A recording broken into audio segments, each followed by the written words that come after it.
Bonjour à tous, donc ce matin on se retrouve pour faire ensemble la correction de l'exercice de grammaire. Alors, si vous avez fait ce que j'ai demandé, vous avez dû trouver donc dans les 3 phrases que je vous avais données, les verbes conjugués d'abord, donc acquitter, admire et puis regagne. Vous avez trouvé aussi les sujets de ces verbes. Donc, qui a quitté le port, c'est le bateau. Qui a admiré, ce sont les voyageurs. Et qui regagnent leur cabine, ce sont encore les voyageurs. Donc, vous aviez ensuite des groupes de mots qu'on pouvait regrouper par sens et que vous avez dû souligner. Donc, vous aviez là ce matin qui vous restait, le port et puis silencieusement. Dans la deuxième phrase, vous aviez le coucher de soleil et puis depuis le pont. Et enfin, dans la troisième phrase, comme groupe complément, vous avez trouvé à la tombée de la nuit et leur cabine. Alors, concernant les questions auxquelles ces groupes compléments permettent de répondre, les précisions qu'ils nous apportent. Donc, le bateau a quitté quoi? Donc, la réponse, c'est le port. Il a quitté le port quand? C'est ce matin. Et il a quitté le port comment? C'est silencieusement. Dans la deuxième phrase, les voyageurs admirent quoi? Le coucher de soleil. Et où? Depuis le pont. Et enfin, dans la troisième phrase, à la tombée de la nuit, les voyageurs regagnent leur cabine. Les voyageurs regagnent quoi? Leur cabine. Et quand? À la tombée de la nuit. Donc j'espère que vous avez tous réussi donc, à observer donc, ces groupes compléments et à trouver à quelles questions ils permettaient de répondre. Je vous avais demandé ensuite de réfléchir à l'ordre de ces groupes compléments et à savoir est-ce qu'un groupe complément qui est devant le verbe, comme par exemple ce matin, est-ce qu'il peut passer derrière le verbe? Voilà, par exemple, s'il est en début de phrase, est-ce que je pourrais le dire en le mettant en fin de phrase? Voilà.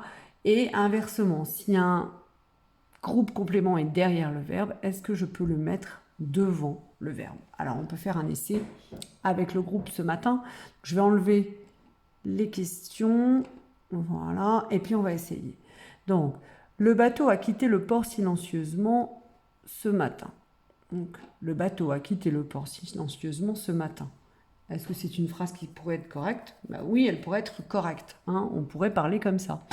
On pourrait enlever, bon, bien évidemment, il faudrait enlever le point et la majuscule, mais en tout cas, cette phrase, elle a encore un sens. Donc, le groupe complément ce matin, il était devant le verbe et je peux le mettre derrière le verbe.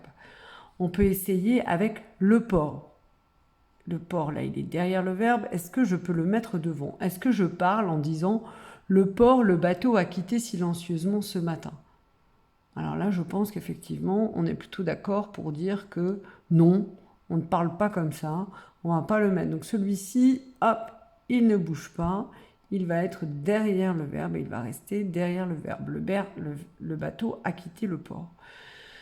Silencieusement, donc là il est derrière le verbe, est-ce que je pourrais le mettre devant? Est-ce que je pourrais commencer en disant silencieusement, le bateau a quitté le port ce matin? Ah, je pense que oui, on peut le dire, voilà. Donc on pourrait le mettre, il était derrière le verbe, il pourrait aller devant le verbe. Donc finalement les deux groupes qui peuvent changer de phrase, qui peuvent changer de place dans la phrase, c'est le groupe ce matin qui répondait à la question quand, et puis silencieusement qui répondait à la question comment. On regarde la deuxième phrase. Les voyageurs admirent le coucher de soleil depuis le pont. Donc les deux groupes sont derrière le verbe. Alors est-ce que je pourrais en mettre devant le verbe? Est-ce qu'il pourrait passer en début de phrase? Alors, est-ce qu'on pourrait dire le coucher de soleil, les voyageurs admirent depuis le pont? Alors, je pense que vous êtes d'accord pour dire que non. Hein, et ce groupe complément, là, il est derrière le verbe et il va rester derrière le verbe.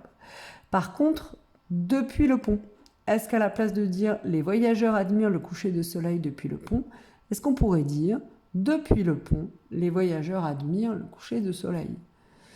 Et là, oui, on peut le dire aussi. Donc, en fait, ce groupe-là, il peut être à la fois devant ou derrière le verbe conjugué. Il peut avoir une place différente dans la phrase.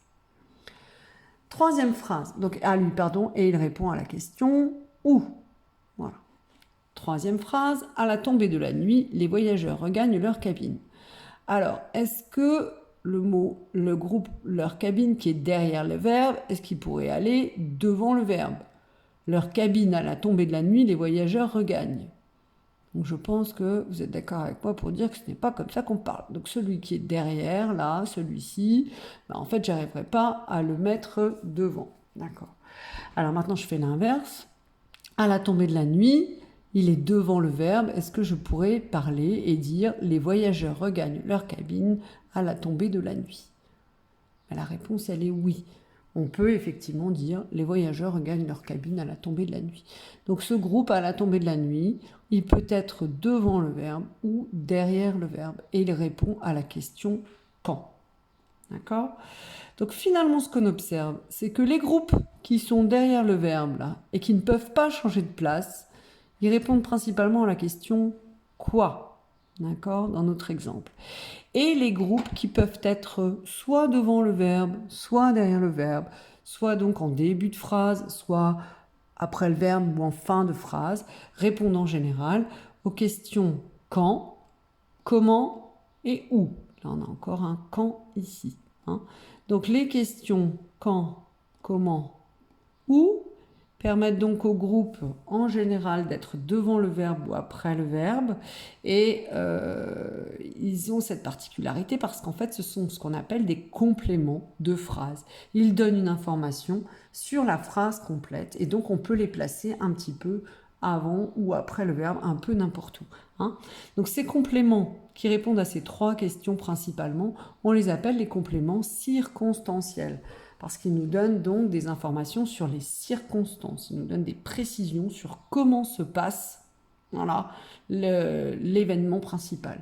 Donc je vous ai mis une photocopie, une photo là, de la leçon que vous aurez à relire et à coller sur votre cahier. Donc les compléments circonstanciels, ils complètent la phrase. On est bien d'accord, voilà. Et donc ils informent sur le lieu.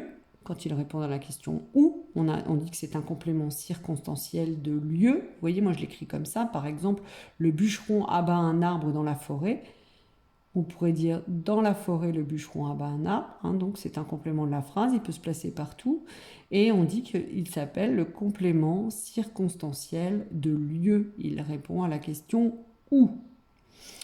Un complément circonstanciel, il nous donne des informations sur le temps ou le moment où a lieu un événement. Donc il répond à la question quand. Ici l'exemple, les pêches mûrissent en été.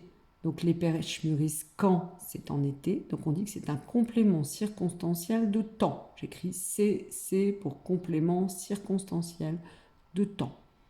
Et enfin le troisième complément circonstanciel qu'on rencontrera souvent cette année, c'est le complément circonstanciel de manière.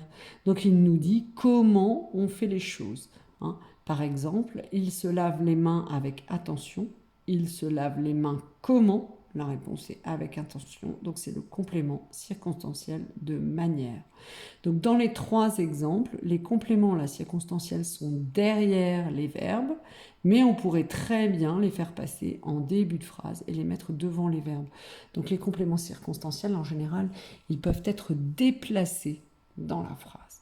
Voilà, donc vous allez essayer de les retrouver dans les phrases que je vous ai données et de me les qualifier, c'est-à-dire de me dire si ce sont des compléments circonstanciels de lieu, de temps ou de manière.